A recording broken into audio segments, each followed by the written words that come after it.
Dzina la Atate ndi la Mwana ndi la Mzimu Woyera. Amen.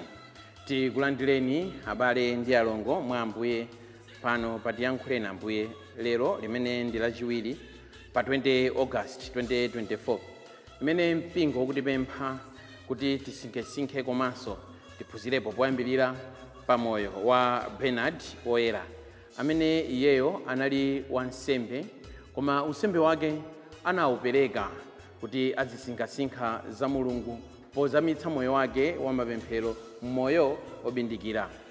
Komanso osangoti moyo obindikira ayi, koma kunena kuti pamene akusinkhasinkha za Mulungu nayenso analisokozeka kuphunzitsa anthu ochuluka za Mulunguyo. Ndi chifukwa chake ali katswiri wa chiphunzitso cha mpingo, Doctor of the Church. Choncho mwa Bernard Woyera ife tikuphunzirapo kupereka nthawi yathu mwa Mulungu posinkhasinkha za Mulungu komanso kuphunzitsa anthu ena za Mulungu kuti zimene ine ndimadziwa, zimene inu mumadziwa sizongokhalira ine ndekha, sizongokhalira inu nokhayi, koma anthu ena ake amudziwe Mulungu kudzera mu zimene inuzo mukuzidziwa. Lero mawu athu oyamba akuchokera mu buku la Ezekiel mutu 28 kuyambira ndime ya 1 mpaka na ndime ya 10. Amene akutiwerengera mawu oyamba ndi Rejoice Boniface wa Holy Childhood, utumiki wa ana, kuchokera ku Immaculate Conception Tunga Parish mu Archdiocese ya Blantyre. Ndipo uthenga wathu wabwino wa lero ukuchokera mu uthenga wa Mateyo mutu 19 kuyambira ndime ya 23 mpaka na ndime ya 30. Amene akutiwerengera mawu a mthenga wabwino komanso kutigawira mawu ndi Reverend Father John Enoch Kaliwamba kuchokera ku Our Lady of Fatima Parish Salima mu Archdiocese ya Lilongwe. Abale ndi alongo mwa Ambuye, tiyeni tikhalire limodzi. Mawu oyamba. Mawu a m'buku la mprofeti Ezekieli. Chauta anandipasira uthenga uwu wakuti, iwe mwana wa munthu, uza mfumu ya ku Tiro mawu angawa akuti, iwe ndi mtima wako zikuza umanena kuti, ine ndine Mulungu. Ndimakhala ngati mfumu pa mpando ya milungu pakati pa nyanja yozama. Koma chonsecho ndiwe munthu chabe, osati Mulungu. Ngakhale umaziyesa wanzeru ngati Mulungu, ayi, iwe ndiwe wanzerudi kupambana Danieli. Palibe chinsinsi chobisika kwa iwe. Nzeru zako ndi kumvesa kwako zidakulemeretsa pokupasa chuma cha golide ndi siliva. Udachulukitsa chuma chako chifukwa cha nzeru zako zoyendesera malonda, ndipo ukunyada chifukwa cha chuma chakocho. Tsono ine Ambuye Chauta ndikuti, poti umaziganizira kuti ndiwe wanzeru ngati Mulungu, ine ndizabwera ndi anthu achilendo kuti azalimbane nawe. Iwowo ndi mtundu wa anthu ankhanza kwambiri. Azakuthira nkhondo kuti awononge zokoma zonse zimene udazipata ndi nzeru zako, ndiponso kuti athyole kunyada kwako. Azakuponya kumalo a anthu akufa. Uzafa imfa yoopsa m'nyanja yozama. Kodi pamenepo uzanenabe kuti ndiwe Mulungu pamaso pa anthu amene akukuphawo? Iyayi, uzaoneka ngati munthu chabe osati Mulungu. Pamenepo uzakhala m'manja mwa okuphawo. Uzafa imfa ya anthu osawumbalidwa m'manja mwa anthu achilendo. Ine ndalankhula zimenezi, ndikutero ine Chauta. Mawu a Ambuye. Thokoze Mulungu. Ambuye akhale nanu, akhalenso ndi mzimu wanu. Mthenga wabwino monga adalembera Mateyo Woyera. Ulemu kwa inu Ambuye.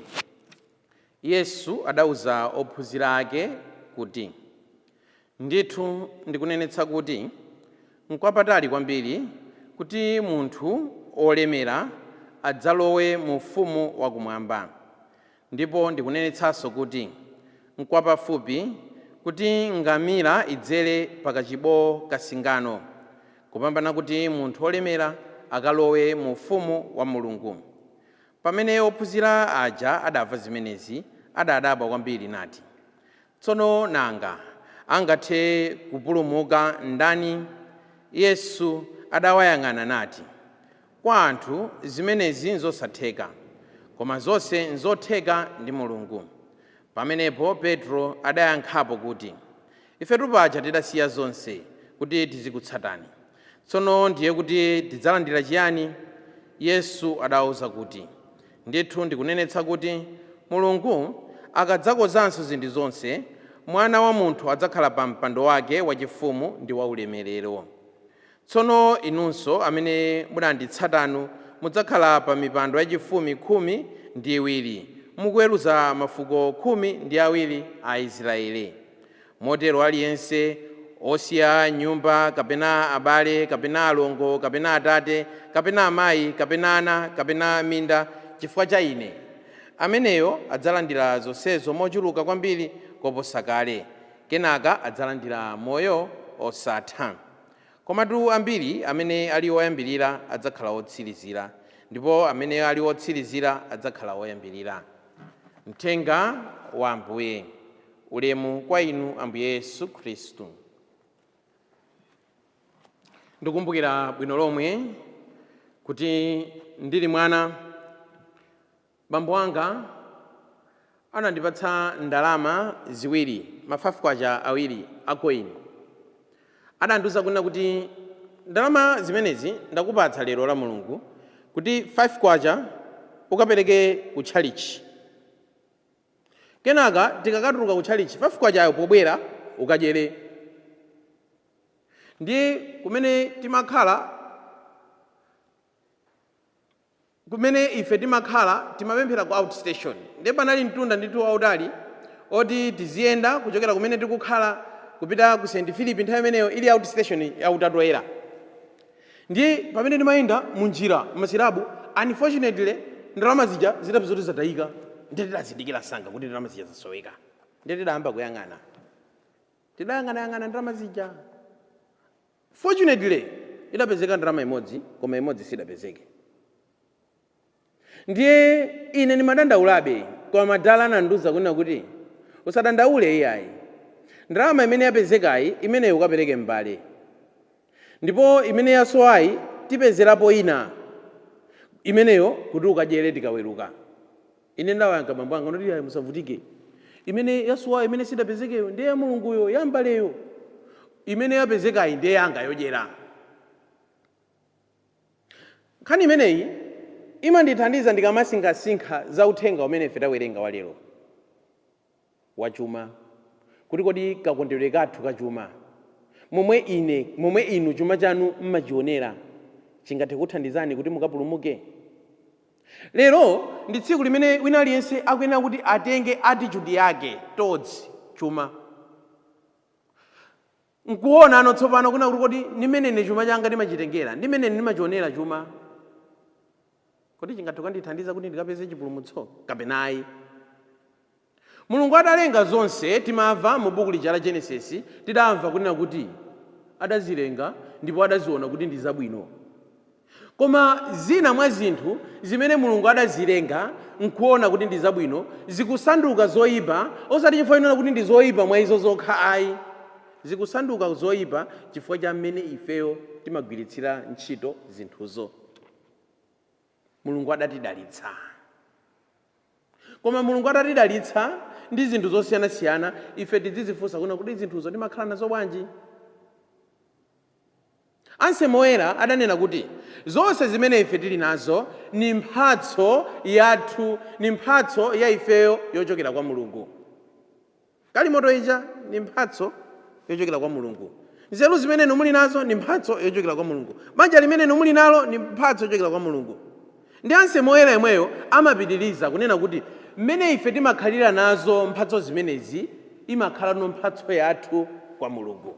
Ndi nzeru zanu zija mmene makhalira nazo nzeru zanu zija ni mphatso yanu imene inuyono mmapereka kwa Mulungu uno tsopano. Atakupatsani nzeru inu mmene mukhalira nazo nzeru zono tsopano ni mphatso yanu kwa Mulungu. Atakupatsani galimoto mmene mukhalira nayo galimoto ni mphatso yanu uno tsopano kwa Mulungu. Kodi chuma chimene ine ndili nacho chingathe kundithandiza kuti ndikapulumuke? Kodi zimene Mulungu ino adakupatsani zingathe kuthandizani kuti mukapulumuke? Nthawi yavula anthu amadandaula kunena kuti amagalimoto amangotithira madzi, saona kunena kuti kaya mukudutsa ndani. But it's the very same vehicle imene mudagwada nkumachita kupempherera kuti Ambuye ayinideka, Ambuye komeneyo galimoto ndatopa ndikuyenda wapansi. Koma ndi galimoto yomweyo imene Mulungu adakupatsani simulabadira kosoza wina ayi. Mangoti bulani ife tikudutsa nkumawathira madzi. Nzeru kumene. Kodi nzeru zimene Mulungu adandipatsa zingathe kundithandiza kuti ndikapulumuke? Ena atundu anzeru koma chifukwa cha nzeru zawozo amazigwiritsa ntchito molakwika pomanyoza anthu ena. Pacha ife mukuziwa kuno ndifa nzeru ndiye sitisekerera zinthu zopanda nzeru ngati zanuzo iyayi. Nzeru zomwe anakupatsani Mulunguzi ena anyozeke nazo. Bwanji zimene ife Mulungu adatipatsa zitithandize kuti tipeze chipulumutso. Tikuonanso kunena kuti Ambuye Yesu muthenga wabwino wa lero sakudana ndi chuma ayi, koma akudana ndi mmene ife timakhalira nacho chuma chathucho. Kuti chuma chathu chingathe kutithandiza kuti tipeze chipulumutso. Mulungu adatipatsa chuma tiwakonde nacho anzathu, tuthandize nacho anzathu. Mulungu adatipatsa chuma tithandizire mpingo wathu. Ndimakonda kunena kawiri kwina kuti ukadzayamba kusankha ndalama yopereka nkusankhapo yaying'ono pa zonse uzayambe kudziwa kwina kuti chuma chako mwina sichikuthandiza kuti utumikire Mulungu bwino. Uli ndi ma 50 kwacha, uli ma 20 kwacha, uli ndi ma 100 kwacha, uli ndi ma 500 kwacha, ndiye nkukasankhapo yochepa pa zonsezo udzadziwa kwina kuti chuma changa sichikundithandiza kuti ndikhale mtumiki wabwino. Chuma changa sichikundithandiza kuti ndipeze chipulumutso. Tangoganizani mmene ife timaperekera zambale. Adakhala kuna kuti amasunga zambale zimene zizi kuti tikadzafa tikapita kumwamba ndiye tizikadya zomwezi. Akati breakfast adzikatitana kuti John tabwera kuno nkutipatsa kuchotsa pa zambale zija timapereka tili pasi pano kuti imene upite ukagulire breakfast yako. Ikakwananso nthawi ya lunch nkutitana kuna kuti John bwera udzatengenso ya lunch nkutenganso pa zambale zija zimene timapereka tili pasi pano. I'm telling you ambiri mwa ife tikatoma nkhale kwangodya mbalaga nkumamwera freezers wa malambi chifukwa ndalama zimene timapereka pasi pano nzosakwanira iyayi. Lero Ambuye Yesu akutipempha kuna kuti chuma chathu chimene Mulungu adatipatsa chitithandize kuti kudzipezera chipulumutso chenicheni. Sakudana kuna kuti tikhale ndi chuma ayi. Sakunena kuna kuti iwo amene mukwadziwawo kuna kuti ali chuma amene osakapulumuka ayi. Koma pamene Mulungu atidalitsa chuma chija chitithandize kuti tikalowe mu ufumu wakumwamba. Amen.